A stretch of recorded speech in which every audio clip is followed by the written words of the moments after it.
Hello hi everyone, നമസ്കാരം and welcome to reaction ബേരൻ ചുള്ളിക്കൽ. എല്ലാവരും സുഖമായിരിക്കുന്നു എന്ന് വിശ്വസിക്കുന്നു. രേണു സുധി നമുക്കെല്ലാവർക്കും അറിയാവുന്ന ഒരു വ്യക്തിയാണ്. അറിയാനുള്ള പ്രധാനപ്പെട്ട കാരണം കൊല്ലം സുധി എന്ന മിമിക്രി കലാകാരന്റെ ഭാര്യയാണ് എന്ന ഐഡന്റിറ്റിയാണ്. ഒരു വ്യക്തിക്ക് ഇൻഡിവിജ്വൽ ഐഡന്റിറ്റി ഉണ്ടാവണം, പക്ഷേ ഞാൻ പറയുന്ന പൊതുവിൽ അവർ പൊതുസമൂഹത്തിലായാലും അല്ലെങ്കിൽ സാമൂഹ്യ മാധ്യമങ്ങളിലായാലും ശ്രദ്ധിക്കപ്പെട്ടത് മിമിക്രി കലാകാരനായ കൊല്ലം സുധിയുടെ ഭാര്യ എന്ന നിലയിലാണ്. പിന്നീട് പ്രത്യേകിച്ച് കൊല്ലം സുധിയുടെ മരണശേഷം ഉണ്ടായിട്ടുള്ള ചില വിവാദങ്ങളുണ്ട്. അവർ ഇൻസ്റ്റാഗ്രാമിൽ റീൽസ് ഒക്കെ പോസ്റ്റ് ചെയ്ത സമയത്ത് പലരും അവരെ വിമർശിച്ച് സംസാരിച്ചു. അതുപോലെ നാടകത്തിൽ പ്രവർത്തിക്കാൻ പോയപ്പോൾ ഉണ്ടായ ചില അനുഭവങ്ങൾ, ഫോട്ടോഷൂട്ടുമായിട്ട് ബന്ധപ്പെട്ട ചില വിവാദങ്ങൾ, ഇത്തരം വിഷയങ്ങളൊക്കെ ചർച്ച ചെയ്യപ്പെടുന്ന സമയത്തെല്ലാം കൊല്ലം സുധിയുടെ ഭാര്യ അല്ലെങ്കിൽ മരണപ്പെട്ട കൊല്ലം സുധിയുടെ ഭാര്യ എന്ന രീതിയിൽ വന്നതുകൊണ്ടാണ് ഞാൻ അങ്ങനെ ഒരു ഐഡന്റിറ്റി എന്ന് പറഞ്ഞത്. അല്ലാതെ രീതിയിൽ അവർ രേണു എന്ന രീതിയിൽ നിന്ന് ഐഡന്റിറ്റി ഉണ്ടാക്കിയെടുക്കുന്നതാണ് ശരി. അങ്ങനെ ഒരു ഐഡന്റിറ്റി അംഗീകരിക്കുന്നതാണ് ശരിയെന്ന് വിശ്വസിക്കുന്ന ആളാണ് ഞാൻ. നേരത്തെ പറഞ്ഞ വിഷയം ഉണ്ടായപ്പോൾ തന്നെ ഞാൻ എടുത്തിരുന്നൊരു നിലപാട്, ഒരാളുടെ ഭർത്താവ് മരിച്ചു എന്നുള്ളത് കൊണ്ട് അയാൾക്ക് ഇന്നിന്ന കാര്യങ്ങൾ ചെയ്യാൻ പാടില്ല അല്ലെങ്കിൽ ഇന്നിന്ന കാര്യങ്ങളെ ചെയ്യാൻ പാടുള്ളൂ എന്നൊരു ഫ്രെയിം വർക്ക് ഉണ്ടാക്കി കൊടുക്കുന്നത് ശരിയല്ല. ഏതൊരാളെ പോലെയും റീൽസ് ചെയ്യാനും ഫോട്ടോഷൂട്ടിൽ അഭിനയിക്കാനും വീഡിയോ ഷൂട്ടിൽ അഭിനയിക്കാനും നാടകത്തിൽ അഭിനയിക്കാനും സിനിമയിൽ അഭിനയിക്കാനും ഏത് ജോലി ചെയ്യാനുമുള്ള റൈറ്റ്സ്, അവകാശം രേണുവിനുണ്ട്. അത് ആരും കൊടുത്തിട്ട് വേണ്ട. That's A rights. നമ്മൾ ആരും എടുത്തു കൊടുക്കേണ്ട ആവശ്യമൊന്നുമില്ല എന്ന് തന്നെയാണ്. പക്ഷേ അതിനുശേഷം വന്ന ഒന്ന് രണ്ട് കാര്യങ്ങൾ കണ്ടപ്പോൾ എനിക്ക് തോന്നി, ഇങ്ങനെ ഉണ്ടാകുന്ന വിവാദങ്ങളെ എൻക്യാഷ് ചെയ്യാനുള്ള ശ്രമം ഇതിനിടയിൽ നടക്കുന്നുണ്ടോ? അത് രേണു സുധി അറിഞ്ഞുകൊണ്ടാണോ അറിയാത്തതുകൊണ്ടാണോ എന്നൊരു രണ്ട് നിലപാടല്ല എനിക്കുള്ളത്. രേണു അറിഞ്ഞുകൊണ്ടാണെന്ന് ഞാൻ വിശ്വസിക്കുന്നത്. കാരണം പല ഓൺലൈൻ ചാനലുകളും അതിൻ്റെ അഡ്വാൻറ്റേജ് എടുത്തിട്ടുണ്ട്.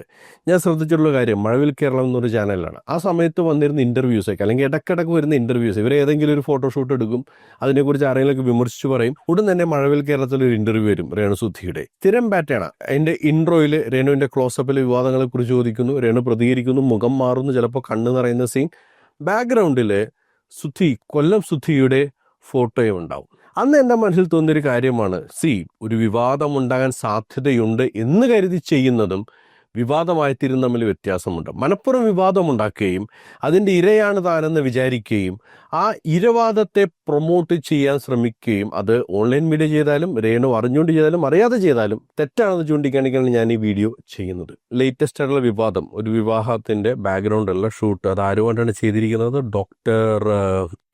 ഡോക്ടർ മനു ഗോപിനാഥ്, ഇയാളുടെ കൂടെ എടുത്തിരിക്കുന്ന ഒരു ഫോട്ടോഷൂട്ട്. ഇത് ഞാൻ ശ്രദ്ധിക്കാൻ കാരണം, ഞായറാഴ്ച ക്രിക്കറ്റ് കളി ഫൈനലായിരുന്നല്ലോ. അപ്പോൾ അത് കാണുന്നതിനിടയിൽ മൊബൈലിൽ ഇടയ്ക്ക് ഇങ്ങനെ പരസ്യം വരുമ്പോൾ ഫീഡ് ഇങ്ങനെ നോക്കുന്നതിനിടയിലാണ് സ്ഥിരമായിട്ട് ഞാൻ കാണുന്ന ഒരു അമ്മാവനാ, ഫേസ്ബുക്ക് ഒരു ഗ്രൂപ്പിൽ പോസ്റ്റ് ചെയ്യുന്ന പുള്ളിക്കാരനാണ്. ഇതുപോലുള്ള വിഷയങ്ങളെ കണ്ടിട്ടുണ്ടെങ്കിൽ പുള്ളിയുടെ ഉള്ളിൽ കിടക്കുന്ന ആ സിൻഡ്രോം അങ്ങോട്ട് ആളിക്കെത്തും. അപ്പോൾ പുള്ളി ഇവരുടെ ഈ ഫോട്ടോ എടുത്ത് പോസ്റ്റ് ചെയ്തിട്ട് അതിനിടയിൽ വന്നിരിക്കുന്ന ഒരു കമൻറ്റിൽ ഇയാൾ റിപ്ലൈ ചെയ്യുന്നതിന് കമൻറ്റ് എന്നെ ട്രിഗർ ചെയ്തു. അതിങ്ങനെ പറഞ്ഞിരിക്കുന്നത്, വയറിന്റെ ആന്തലല്ല, അടിവയറിന്റെ ആന്തലാണ് പ്രശ്നം. ഉദ്ദേശിച്ചിരിക്കുന്നത് സെക്ഷുവൽ ഇൻസ്റ്റിക്റ്റ് ആണ് പ്രശ്നം എന്ന രീതിയിൽ. അപ്പൊ ഇയാളെ രണ്ട് തെറി പറയാമെന്ന് വിചാരിച്ച് ഞാൻ ഫോൺ എടുക്കുന്നു. അതിനു മുന്നേ ഞാൻ ആലോചിക്കുന്നു, നോക്കി എന്താണ് ഈ സംഭവം എന്ന് അന്വേഷിച്ച് നോക്കാം. നോക്കുമ്പോൾ ഒരു വെഡ്ഡിംഗ് ഷൂട്ടാണ്. ആ വെഡ്ഡിംഗ് ഷൂട്ട് എടുത്തിരിക്കുന്ന രീതിയിൽ തന്നെ സംശയം ജനിപ്പിക്കുന്ന അല്ലെങ്കിൽ വിവാദങ്ങളെ ഇൻവൈറ്റ് ചെയ്യാനുള്ള ഒരു ശ്രമം അതിൽ നടന്നിട്ടുണ്ട്. അത് കണ്ടപ്പോൾ എൻ്റെ മനസ്സിൽ നേരത്തെ തോന്നിയ കാര്യമുണ്ടല്ലോ, ഞാൻ പറഞ്ഞില്ല, ഈ മഴവിൽ കേരളത്തിൽ അതുപോലെ ഈ ഇരവാദം പ്രൊമോട്ട് ചെയ്യാൻ ശ്രമിക്കുന്നുണ്ട് എന്നുള്ള കാര്യത്തിൽ എനിക്കുണ്ടായിരുന്ന ഒരു സംശയം എൻ്റെ ഉള്ളിൽ അത് ട്രിഗറായി. അത് റിയാക്ഷൻ വീഡിയോ ചെയ്യണമെന്ന് ഞാൻ വിചാരിച്ചു. അപ്പോഴാണ് കഴിഞ്ഞ ദിവസം എലിസബത്തിൻ്റെ റെസ്പോൺസ് വന്നത്. അപ്പോൾ വളരെ പ്രധാനമുള്ളൊരു വിഷയമാണത്. പ്രത്യേകിച്ച് വളരെ സ്റ്റേബിളായ ഒരു സ്റ്റേറ്റ്മെൻ്റ് ഒരു ലേഡി പറയുമ്പോൾ അവരെ പിന്തുണയ്ക്കേണ്ട ഒരു ബാധ്യതയുള്ളതുകൊണ്ടാണ് ഞാൻ ആ വീഡിയോ ഇന്നലെ ചെയ്തത്. ഈ ഒരു സംഭവം എൻ്റെ മനസ്സിൽ വീണ്ടും വരാൻ കാരണം, മനോരമ ന്യൂസിലെ ഒരു വാർത്ത എൻ്റെ ഫീഡിൽ വന്നതാണ്. അത് ഇപ്രകാരമാണ്: ഞാനും രേണുവും വിവാഹിതരായിട്ടില്ല, അനുമോൾ പിന്മാറിയപ്പോൾ ഇവരിലേക്കെത്തി വിവാഹ ചിത്രത്തിലെ വാസ്തവം. നമ്മൾക്കറിയില്ലല്ലോ ഈ കാര്യം എന്താണെന്നുള്ളത്. നമ്മളൊക്കെ വലിയ മണ്ടന്മാരാണെന്നാണ് എൻ്റെ വിചാരം. ഈ ഫോട്ടോ കണ്ടുടൻ തന്നെ എൻ്റെ മനസ്സിൽ വന്ന ചിന്താഗതിയാണ്, ഇത് മനഃപൂർവ്വം ആളുകളുടെ ആ ഒരു ഉള്ളിൽ കിടക്കുന്ന ചില മോറൽ പോലീസിങ് ഉണ്ടല്ലോ, കുറേ ആളുകളുണ്ടെന്ന് മോറൽ പോലീസിങ്, അതിനെ ട്രിഗർ ചെയ്യുക. അപ്പോൾ ഒരു വിവാദമാകും. ആ വിവാദത്തിലൂടെ ഇതിനൊരു റീച്ച് ഉണ്ടാക്കാനുള്ള ലക്ഷ്യമാണ്. എന്തിനാണ് രേണു ഇതിനൊക്കെ നിന്നു കൊടുക്കുന്നത്? ഞാൻ നേരത്തെ പറഞ്ഞതുപോലെ നിങ്ങൾക്ക് റീലി ചെയ്യാനുള്ള എല്ലാ അവകാശമുണ്ട്. നിങ്ങൾക്ക് നാടകത്തിൽ അഭിനയിക്കാൻ, എനിക്ക് തോന്നുന്നു കൊച്ചിൻ സംഘമിത്രയുടെ നാടകത്തിലാണ് നിങ്ങൾ അഭിനയിച്ചതെന്ന് തോന്നുന്നു. അപ്പോഴും ആ ഒരു വാർത്തയ്ക്കിടയിൽ വിവാദങ്ങൾ വന്നതിൽ ഞാൻ പ്രതികരിച്ചിട്ടുണ്ടായിരുന്നു. അത്തരം രീതിയിൽ ഇവരെ കോർണർ ചെയ്യുന്നത് ശരിയല്ല എന്ന് പറഞ്ഞിട്ട്. പിന്നീട് ഒരു വീഡിയോ റീക്രിയേഷൻ, പാട്ടിൻ്റെ റീക്രിയേഷൻ, ചാന്തുവോട്ട് എന്ന സിനിമയിലെ പാട്ടിൻ്റെ റീക്രിയേഷൻ. ഞാൻ ആ വീഡിയോയും കണ്ടില്ല, അതിൻ്റെ വിവാദങ്ങളും വായിച്ചില്ല. അത് ശ്രദ്ധിക്കാതിരിക്കാനുള്ള കാരണം എനിക്ക് തോന്നി ഇത് ഈ വിവാദങ്ങളുടെ ഘോഷയാത്ര ഉണ്ടാക്കിയിട്ട് അതുവഴി റീച്ച് ഉണ്ടാക്കുന്ന ശ്രമമാണ്. 2 വിഷയങ്ങൾ ഞാൻ ശ്രദ്ധിച്ചില്ല. പിന്നെ ഈ കാര്യം വന്നപ്പോൾ ഇത് തുടർച്ചയായി വരുമ്പോൾ നമ്മളത് പറയണമെന്ന് തോന്നി. രേണു, നിങ്ങൾ റീൽ ചെയ്യുമ്പോൾ നല്ല രീതിയിൽ റീൽ ചെയ്യും. നിങ്ങൾ റീൽ ചെയ്യുന്ന കഴിവ് കൊണ്ടാണ് നിങ്ങൾ ശ്രദ്ധിക്കപ്പെടേണ്ടത്. അവിടെ നിങ്ങൾ വിമർശിക്കാൻ ആർക്കും അവകാശമില്ല. ഒരു വിധവയായ അല്ലെങ്കിൽ ഒരു സിംഗിൾ പാരന്റ് അയാൾ ഇന്നതൊന്നും ചെയ്യാൻ പാടില്ലെന്നുമില്ല. അത് ചെയ്യുന്നതിലെ പെർഫെക്ഷൻ കൊണ്ടാണ് നിങ്ങൾ ശ്രദ്ധിക്കപ്പെടേണ്ടത്. നിങ്ങൾ നാടകത്തിൽ അഭിനയിക്കുമ്പോൾ ഒരു നാടക നടി എന്ന നിലയിലെ പെർഫെക്ഷൻ കൊണ്ടാണ് നിങ്ങൾ എസ്റ്റാബ്ലിഷ് ആവേണ്ടത്. ഫോട്ടോഷൂട്ടായാലും വീഡിയോ ഷൂട്ടായാലും ഫോട്ടോഷൂട്ട് മോഡൽ അല്ലെങ്കിൽ വീഡിയോ ഷൂട്ട് മോഡൽ എന്ന രീതിയിലാണ് നിങ്ങൾ എസ്റ്റാബ്ലിഷ് ചെയ്യേണ്ടത്. അല്ലാതെ ആ ഒരു സംഭവം ചെയ്യുക, എന്നിട്ട് അത് ട്രിഗർ ചെയ്യുന്ന ഒരു പോസ്റ്റ് ആക്കുക, അതിന് പിന്നിൽ ആൾക്കാർ വിമർശനം വരുമ്പോൾ ഇരവാദം കൊണ്ടുവരിക, പിന്നെ സപ്പോർട്ട് ചെയ്യുന്ന ആൾക്കാരെ കൊണ്ടുവരിക. സപ്പോർട്ട് ചെയ്യുന്ന ആൾക്കാരെ കൊണ്ടുവരുന്നില്ല, അവർ വരുന്നതാണ്. ഈ പുലി വരുന്ന പറഞ്ഞ കഥയുണ്ടല്ലോ, അതിലെ ചെക്കൻ ഓരോ തവണയും പുലി വരുന്ന പറയുമ്പോൾ മറ്റാട്ടിടയന്മാർ ഓടി വരും രക്ഷിക്കുന്നതിന് വേണ്ടി. അവസാനം ശരിക്കുള്ള പുലി വരുന്നൊരവസരമുണ്ട്. ഈ സംഭവം ഞാൻ ഈ അമ്മാവൻ്റെ പോസ്റ്റ് ഫേസ്ബുക്കിൽ കണ്ടതിന് ശേഷം ഞാൻ സെർച്ച് ചെയ്തപ്പോൾ അതിൽ കണ്ടൊരു കാര്യമാണ്. ഇത് ഡോക്ടർ മനു ഗോപിനാഥ് എന്ന് പറയുന്ന വ്യക്തി പോസ്റ്റ് ചെയ്യുകയും ഇവരെ കൊളാബറേറ്ററായിട്ട് ടാഗ് ചെയ്യുകയും ചെയ്തിരിക്കുന്ന ഫോട്ടോയാണ്. അതിലിട്ടിരിക്കുന്നത് ഇതേക്കുറിച്ച് ഒരുപാട് പറയാനുണ്ട്. അതിനിടെ ആൾക്കാർ കമന്റിട്ട് ചോദിക്കുന്നുണ്ട്, ഇത് ശരിക്കുള്ള വിവാഹത്തിൻ്റെ ഫോട്ടോയാണോ, വിവാഹം കഴിഞ്ഞതാണോ? അതിനൊന്നും ഒരു മറുപടിയും കൊടുത്തില്ല. എന്താ നിങ്ങൾക്ക് കൊടുക്കാൻ ഇത്ര മടി? അല്ല, ഇതൊരു വെഡ്ഡിങ് ഫോട്ടോഗ്രാഫിയാണ്, ഇതിൻ്റെ പ്രൊമോഷൻ വേണ്ടി ചെയ്താണ്. എന്താ നിങ്ങൾക്ക് പറയാൻ ബുദ്ധിമുട്ട്? അങ്ങനെ പറഞ്ഞാൽ നിങ്ങൾ ഉദ്ദേശിച്ച റീച്ച് കിട്ടില്ല അല്ലേ? അപ്പോൾ അത് വിവാദമാകണം. വിവാഹം കഴിച്ചു എന്ന് പറയുമ്പോൾ നമ്മുടെ നാട്ടിൽ ആളുകളുടെ ചിന്തയാണ് വിധവ പുനർവിവാഹം ചെയ്ത് കഴിഞ്ഞാൽ ഉടൻ തന്നെ ചാടിക്കടിക്കാൻ വരും. ചെയ്യാൻ പാടില്ലെന്നില്ല, ചെയ്യുന്നതിൽ ഒരു പ്രശ്നമില്ല. പക്ഷേ ആ ചാടിക്കടിക്കാനുള്ള സാധ്യതയാണ് നിങ്ങൾ മാർക്കറ്റ് ചെയ്യാൻ നോക്കുന്നത്. അത് ഞാൻ പറഞ്ഞ ഇരവാദത്തെ മാർക്കറ്റ് ചെയ്യാന്ന് പറയാം. അതിൻ്റെ 2ാമത്തെ ഇതിൽ പറഞ്ഞിരിക്കുന്ന കാര്യമാണ് ഫോട്ടോഷൂട്ടുകളുടെ രാജകുമാരനും റീൽസുകളുടെ രാജകുമാരിയും. എനിക്കറിയില്ല കേട്ടോ ഇവർ അങ്ങനെയൊക്കെയാണെന്ന്. ഞാൻ ആദ്യമായിട്ടാണ് ഈ പേരിന് കേൾക്കുന്നത്. പിന്നെ അതിനുശേഷം തിരഞ്ഞു പോയപ്പോൾ ഞങ്ങൾ ഇതേപോലത്തെ ഫോട്ടോഷൂട്ട് ചെയ്യുന്നുണ്ടെന്ന് ഞാൻ അറിഞ്ഞത്. ഏത് രാജ്യത്തെ രാജകുമാരനെന്ന് എനിക്കറിയില്ല, ഏത് രാജ്യത്തെ രാജകുമാരി എന്നറിയില്ല. കാരണം റീൽസ് ഉള്ള കാര്യം പറയാമല്ലോ, നല്ല ബോറാണ് റീൽസ്. നിങ്ങൾ ഒരു സിംഗിൾ പാരൻ്റ് വിധവയായതുകൊണ്ട് ചെയ്യാൻ പാടില്ലെന്ന് ഞാൻ പറയില്ല, പക്ഷേ ചെയ്തതിനെ വിമർശിക്കാനുള്ള അവകാശം എല്ലാവർക്കും ഉണ്ട്. റീൽസ് നല്ല ബോറാണ്, ഫോട്ടോഷൂട്ടും നല്ല ബോറായിരുന്നു, വീഡിയോ ഷൂട്ടും നല്ല ബോറായിരുന്നു. നാടകം ഞാൻ കണ്ടിട്ടില്ല, അതുകൊണ്ട് എനിക്കതിനകത്ത് അഭിപ്രായം പറയാൻ അറിയില്ല. അപ്പോൾ അതുകൊണ്ട് നിങ്ങൾ റീൽസുകളുടെ രാജകുമാരി എന്നൊക്കെ പറഞ്ഞു കഴിഞ്ഞാൽ ചിരിയാണ് മനസ്സിൽ വരുന്നത്. അടുത്തത് നോക്കട്ടെ. റീൽസുകളുടെ രാജകുമാരിയും ഒരുമിച്ചു, രാജകുമാരൻ്റെ കൈകളിലേക്ക് പറന്നിറങ്ങിയ മാലാഖ. അന്നുകളായിക്കോട്ടെ, അതൊരു ആലങ്കാരികമായിട്ട് കിടക്കാന്ന് വിചാരിക്കട്ടെ.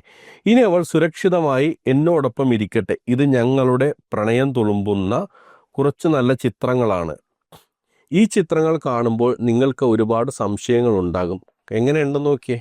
ആ വാക്കിൻ്റെ ഇവർ തന്നെയാണ് അത് പറയുന്നത്, എക്സ്പ്ലിസിറ്റ് ആയിട്ട് പറയുന്നത്. ഫോട്ടോഷൂട്ട് ചെയ്യാൻ പാടില്ലെന്നല്ല, ഫോട്ടോഷൂട്ടിൻ്റെ ഇടയിലിരിക്കുന്ന കമൻറ്റാ. Why are you worried? നിങ്ങൾക്ക് എന്തുകൊണ്ട് പറയാൻ പാടില്ല ഇതൊരു ഫോട്ടോഷൂട്ടാണ്? നിങ്ങളുടെ അഭിപ്രായങ്ങൾ എന്താണെന്ന് പറയാൻ പറ്റാത്ത എന്തുകൊണ്ടാണ്? അതിനു പകരം മാലാഖ പറന്നിറങ്ങുന്നു, ഞങ്ങളിനി ഒരുമിച്ച് മുന്നോട്ട് പോവാണ്, രാജകുമാരിയുടെയും കഥ തുടരുന്നു. നിങ്ങൾ തെറ്റിദ്ധരിപ്പിക്കുകയും അങ്ങനെ തെറ്റിദ്ധരിപ്പിക്കപ്പെടുന്ന ആളുകൾ വിമർശനമായി വരുമ്പോൾ അതിനിരവാദം പറയുകയും, അതാണ് അടുത്ത പോസ്റ്റ്. അതുകൂടെ ഒന്ന് വായിച്ചിരിക്കേണ്ടതാ. ഫോട്ടോ കണ്ടപാടെ കടിച്ചു കീറാനായി ഒന്നും ആരും ചെല്ലണ്ട, അവരുടെ ഇഷ്ടമല്ലേ ആൽബം, ഫോട്ടോഷൂട്ട്, സിനിമയൊക്കെ ആയി ജീവിതം മുന്നോട്ട് തന്നെ പോകട്ടെ. ഭർത്താവ് മരിച്ച പെണ്ണുങ്ങൾ എല്ലാം വെള്ളസാരി എടുത്ത് എന്നും കരഞ്ഞു വിഴിഞ്ഞിരിക്കണമെന്ന് ഒരു നിർബന്ധമില്ല. ഇത് ഞങ്ങൾ ഡേ 1 പറയുന്നതാണ്. ഈ വിമർശനം വരുന്ന സമയത്ത് തന്നെ പറഞ്ഞതാണ്. ഒരു വെള്ളസാരി എടുത്തൊരു കോർണറിൽ ഒതുങ്ങേണ്ട ഒരു വ്യക്തിയല്ല. അത് ആരായാലും, എൻ്റെ വീട്ടിലുള്ള ഒരാളായാലും അല്ലെങ്കിൽ എനിക്കറിയാവുന്ന ആളായപ്പോൾ ഞാൻ പറയുന്നൊരു കാര്യമാണ്. അങ്ങനെ ഒതുങ്ങി കൊടുക്കേണ്ട ഒരു ജീവിതമല്ല ആരുടേതും. സാധാരണക്കാരനായ ആളെങ്ങനെ ജീവിക്കുന്നു, ഇനി അസാധാരണക്കാരനെ എങ്ങനെ ജീവിക്കുന്നു, അതൊക്കെ പോലെ ജീവിക്കാൻ എല്ലാ റൈറ്റ്സും ഉണ്ട്. അവർക്കത് ചെയ്യാം. പക്ഷേ അത് ട്രിഗർ ചെയ്യിക്കുകയും ഇതേകൊണ്ട് അത് മനഃപൂർവ്വം ചെയ്യാണ് ആ ട്രിഗർ. അങ്ങനെ വിമർശനം വരണം. അതൊരുമാതിരി അലമ്പ് പരിപാടി. അത് പറയാതെ വയ്യ. അത് രേണു കാണിക്കുന്നതായാലും ഓൺലൈൻ മീഡിയ കാണിക്കുന്നതായാലും നല്ല കാര്യമേ അല്ല. നിങ്ങൾ എസ്റ്റാബ്ലിഷ് ചെയ്യേണ്ട നിങ്ങളുടെ കഴിവുകൊണ്ടാണ്, അല്ലാതെ ഇതുപോലുള്ള ഉഡായ്പ് പരിപാടിയിലൂടെയല്ല. ആ വാർത്തയുടെ ബാക്കിയുള്ള ഭാഗം ഒന്ന് വായിക്കാം. ഇവർ പറഞ്ഞിരിക്കുന്ന എക്സ്പ്ലനേഷൻ. അന്തരിച്ച മിമിക്രി ആർട്ടിസ്റ്റ് കൊല്ലസുധിയുടെ ഭാര്യ രേണു പുനർവിവാഹിത എന്ന തരത്തിൽ പ്രചരിക്കുന്ന ചിത്രം ഒരു ഫോട്ടോഷൂട്ട് ചിത്രമാണെന്ന് വെളിപ്പെടുത്തി ഒപ്പം അഭിനയിച്ച ഡോക്ടർ മനു ഗോപിനാഥൻ. ഇതൊക്കെ നമുക്കറിയില്ലല്ലോ, എന്നാ ഡ്രാമയാണ് ഇതൊക്കെ. രേണുസുധി ഇപ്പോൾ പ്രശസ്തയായ ഒരു മോഡലാണ്. ഒരു മോഡൽ എന്ന രീതിയിലല്ല പ്രശസ്തത, നമുക്കെല്ലാം അറിയാം. ഇതിൻ്റെയൊക്കെ ഒരു, ഞാൻ പറഞ്ഞു, ഒരു ഡാർക്ക് സൈഡിലൂടെയാണ് പോയിക്കൊണ്ടിരിക്കുന്നത്. നിങ്ങൾ എസ്റ്റാബ്ലിഷ്ഡ് ആകേണ്ടത് അങ്ങനെയാണെന്നാണ് ഞാൻ ആഗ്രഹിക്കുന്നത്. അതിന് പകരം പിടിക്കുന്ന വഴിയൊക്കെ ഐ ഡോണ്ട് നോ. നിങ്ങൾ തന്നെ ഒന്ന് റെട്രോസ്പെക്ട് ചെയ്യേണ്ട ഒരു കാര്യമാണത്. രേണുവിനോടൊപ്പം ഫോട്ടോഷൂട്ട് ചെയ്താൽ വൈറലാകും എന്നുള്ളത് കൊണ്ടാണ് രേണുവിനെ കാസ്റ്റ് ചെയ്തത്. അത് തന്നെയാണ് നിങ്ങളുടെ ഉദ്ദേശം. രേണുവിനൊപ്പം ചെയ്താൽ രേണു ഒരു മോഡൽ എന്ന രീതിയിലല്ല, രേണുവിനെതിരെ വരാവുന്ന വിമർശനങ്ങൾ, ഇനി അങ്ങനെ വന്നില്ല എങ്കിൽ അങ്ങോട്ട് പറഞ്ഞ് വിമർശനം മേടിച്ചെടുക്കുക. ഈ ഫോട്ടോഷൂട്ട് പ്ലാൻ ചെയ്തിരുന്നത് നടിയും അവതാരകയുമായ അനുവിനെ മോഡലാക്കിയായിരുന്നെന്നും അവർ പിന്മാറിയത് കൊണ്ടാണ് രേണുസുധിയെ സമീപിച്ചതെന്നും അനു പറഞ്ഞു. നല്ല കാര്യം, അനുവിന് ബോധമുണ്ട്. ആയുർവേദ ഡോക്ടറുമോ വാ. അപ്പോൾ ഇതുവരെ ഞാൻ ഡോക്ടർ എന്ന് വിളിച്ച വാക്കാണ് തിരിച്ചെടുക്കുകയാണ്. മനു നിരവധി പരസ്യചിത്രങ്ങളിൽ ആൽബങ്ങൾ അഭിനയിച്ചിട്ടുണ്ട്. ഓക്കെ. മോഡലിങ്ങിലും സീരിയലിലും സജീവമാകാനാണ് താൻ ആഗ്രഹിക്കുന്നതെന്ന് മനു മനോരമ ഓൺലൈനോട് പറഞ്ഞു. ശരി, എന്തെങ്കിലും ആട്ടെ, ഇങ്ങനെയൊക്കെ തന്നെ ആയിരിക്കണം കേട്ടോ സജീവമാകേണ്ടത്. ഞാനും രേണുസുധിയും വിവാഹിതരായ എന്ന തരത്തിൽ പ്രചരിക്കുന്ന ഫോട്ടോ ഒരു ബ്യൂട്ടി ക്ലിനിക്കിന് വേണ്ടി ഞാനും രേണുവും ചെയ്ത പരസ്യചിത്രമാണ്. ആരാണിത് പ്രചരിപ്പിച്ചത്? നിങ്ങൾ തന്നെ എഴുതിയത്. രാജകുമാരൻ രാജകുമാരിയും ജോയിൻ്റ് ആയെന്ന് നിങ്ങൾ തന്നെ പ്രചരിപ്പിച്ചിട്ട് നിങ്ങൾ തന്നെ പറയുന്നു അങ്ങനെ പ്രചരിപ്പിക്കുന്ന മറ്റൊരു സംഭവമാണെന്ന്. എന്നെ പരിപാടിയാണ് നീക്കി കാണിച്ചു കൂട്ടുന്നത്. അതിൻ്റെ ഒപ്പം തുള്ളുന്നത് അത്ര വലിയ നല്ല കാര്യമുണ്ട് എനിക്ക് തോന്നുന്നില്ല രേണു. നിങ്ങൾ ഒന്ന് ആലോചിക്കുക കാര്യം. അല്ലാതെ സോഷ്യൽ മീഡിയയിൽ പറയുന്ന പോലെ ഒരു കണ്ടന്റ് അല്ല അത്. ഇതൊന്നും പറഞ്ഞത് ഈ സോഷ്യൽ മീഡിയ എന്നല്ല, നിങ്ങൾ തന്നെയാണ് പറഞ്ഞത്. 3-4 ഫോട്ടോ ഇട്ടിട്ട് ഇവർ വിവാഹിതരായി, രേണുസുധി രേണുമനു ക്വസ്റ്റ്യൻ മാർക്ക്. ആരാണ് ഇട്ടത്? നിങ്ങൾ തന്നെ. ആദ്യം ഈ പ്രൊജക്ട് പ്ലാൻ ചെയ്തത് ടെലിവിഷൻ അവതാരക അനുമോളെ വെച്ചാണ്. പക്ഷെ അവർ പിന്മാറി. ഈ ചിത്രങ്ങൾ പുറത്തു വന്നാൽ ഇത്തരത്തിൽ വിവാഹം കഴിഞ്ഞുവെന്ന് ആളുകൾ പ്രചരിപ്പിക്കും, അതുകൊണ്ട് തനിക്ക് പേടിയെന്നാണ് ഇവർ പറഞ്ഞത്. ആൾക്കാർ പ്രചരിപ്പിച്ചാലും ഈ പറയുന്ന മനു പ്രചരിപ്പിക്കുന്നുണ്ടല്ലോ, അത് തന്നെ ധാരാളം. ഞാൻ ഫോട്ടോഷൂട്ടും മോഡലിങ്ങും ചെയ്യുന്ന ആളാണ്. മുൻപ് മുഖം പൊള്ളിയൊരു സൂസൻ തോമസ് എന്ന കുട്ടിയോടൊപ്പം ചെയ്തതും വൈറലായിരുന്നു. അതെനിക്കറിയില്ല, ഞാൻ ആ സംഭവം കണ്ടിട്ടുമില്ല, അതിനകത്ത് അന്വേഷിച്ച് പോകാനും പോകുന്നില്ല. പക്ഷേ ഈ രീതിയിൽ ചെയ്യുന്ന ഇതുള്ള സ്ഥിരം പരിപാടിയാണെങ്കിൽ നമുക്കൊന്നും പറയാനില്ല. പക്ഷെ ഇതിനൊക്കെ ഒരു സെന്റിമെന്റ്സ് വെച്ച് അല്ലെങ്കിൽ ആളുകൾ കൂടെ നിൽക്കുന്നു എന്നുള്ളത് കൊണ്ട് അത് എൻക്യാഷ് ചെയ്യാനുള്ള ശ്രമമാകരുത്. കാരണം എനിക്ക് പറയാനുള്ള രേണുവിനോടാണ്, നിങ്ങൾ വിധവയാണ് എന്നുള്ളതുകൊണ്ട് നിങ്ങൾക്ക് ചെയ്യാൻ പാടില്ല എന്നുള്ള സംഭവങ്ങളൊന്നുമില്ല, എല്ലാം ചെയ്യാം. പക്ഷെ ചെയ്യുന്ന കാര്യങ്ങളിലെ എക്സലൻസ് കൊണ്ടാണ് നിങ്ങൾ എസ്റ്റാബ്ലിഷ് ചെയ്യപ്പെടേണ്ടത്, അല്ലാതെ ഇതുപോലുള്ള ഉഡായ്പ പരിപാടികളുടെ അല്ല. നിങ്ങൾക്ക് ഉള്ള പിന്തുണ അത് അതേപോലെ തന്നെയുണ്ട്. ഏത് വിഷയത്തിൽ? ഒരു സ്ത്രീ, ആ സ്ത്രീ സ്വയം ശാക്തീകരിക്കാൻ ശ്രമിക്കുമ്പോൾ അതിനെ പിന്തുണയ്ക്കേണ്ട ആവശ്യമുണ്ടെന്നുള്ള കാര്യത്തിൽ അതിലൊരു മാറ്റവുമില്ല. പക്ഷേ ഗതികേട് കൊണ്ട് ഒരിക്കൽ പിച്ചെടുക്കേണ്ടി വന്നു, അല്ലെങ്കിൽ ആരുടെ മുമ്പിൽ കൈനീട്ടേണ്ടി വന്നു. അപ്പോൾ കുറച്ച് പണം കിട്ടി. അത് കിട്ടിയതിന് ശേഷം കൊള്ളാലോ ഈ പരിപാടി, എന്നാൽ പിന്നെ വേറെ പണിക്കൊന്നും പോകണ്ട, ഈ പരിപാടിക്ക് തന്നെ ഇറങ്ങാമെന്ന് വിചാരിച്ചിട്ട് സ്ഥിരം തെണ്ടലിന് ഇറങ്ങുന്നത് അതൊരു എത്തിക്സ് ഉള്ള പരിപാടിയല്ല. നിങ്ങളൊരു നല്ല പ്രൊഫഷണലായി വളരാനാണ് ഉദ്ദേശിക്കുന്നതെങ്കിൽ മോഡലിങ്ങിലായാലും അഭിനയത്തിലായാലും ഒക്കെ അതിൽ ചില എത്തിക്സ് ഉണ്ട്, അതുകൂടി മുന്നിൽ കണ്ടുപോകും. അല്ലെങ്കിൽ വളരെ താമസമൊന്നും ഇല്ലാതെ തന്നെ ഈ ട്രെൻഡാകുന്ന പരിപാടിയൊക്കെ നിൽക്കും. കാരണം ആളുകൾ പലതവണ പറ്റിക്കപ്പെട്ടാൽ പിന്നെ ശരിക്കും പുലി വന്നാലും പിന്തുണയുമായിട്ട് ആരും എത്തില്ല. എന്താണ് ഈ വിഷയത്തിൽ പ്രേക്ഷകർക്ക് പറയാനുള്ളത്? അത് കമൻ്റായിട്ട് രേഖപ്പെടുത്തുക. മറ്റൊരു പ്രതികരണവുമായി നമുക്ക് വീണ്ടും കണ്ടുമുട്ടാം. അതുവരേക്കും ബൈ ബൈ, ടേക്ക് കെയർ.